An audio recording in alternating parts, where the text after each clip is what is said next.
From striking lecturers to striking students, and Daystar University was indefinitely shut down today following a week-long standoff between students and the institution's administration. A forensic investigation report on the grievances of students has been the genesis of the stalemate that came to a head this week.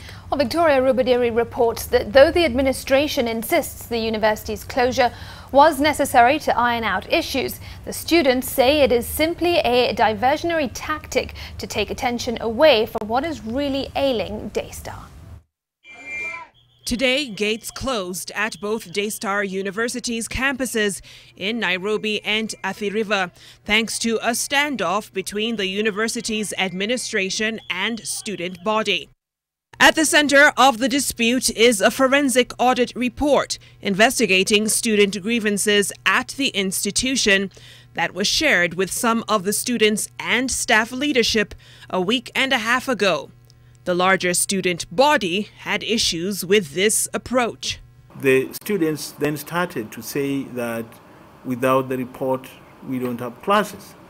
This was followed by suspensions of some of the student leadership, the roughing up of a student leader earlier this week, and disruption of a meeting between the university's senate and student leaders. The Daystar University Student Association today in a statement said the closure of the university is a diversionary tactic to take attention away from the real issues that are the release of the report and action on its recommendations. But now that we realize how deep the rot goes, we're asking that even those we didn't know were part of the rot initially, they must also just leave. They have threatened numerously our DUSA leadership, saying, and I quote, "We will deal with you the same way we dealt with Meru University." My question is, I'm calling upon Amina Mohammed, the CS for Education. Are we going to wait for another student to be gunned down here? I may not talk about threats, but I may talk about the character of Daystar and what Daystar stands for: justice, righteousness. Ideals the students feel the institution has fallen short of, accusing the university's administration of fraudulent decision-making, abuse of office by the former VC, who is currently on a year-long sabbatical, and gross negligence.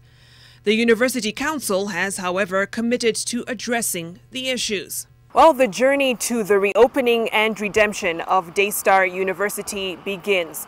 The display of dysfunction at the respected institution, just one of the reasons why these gates will remain closed. For now, the communication channels need to open to ensure that the confidence that the students, the staff, and the parents alike have in the institution is not eroded. Victoria Rubadiri, NTV.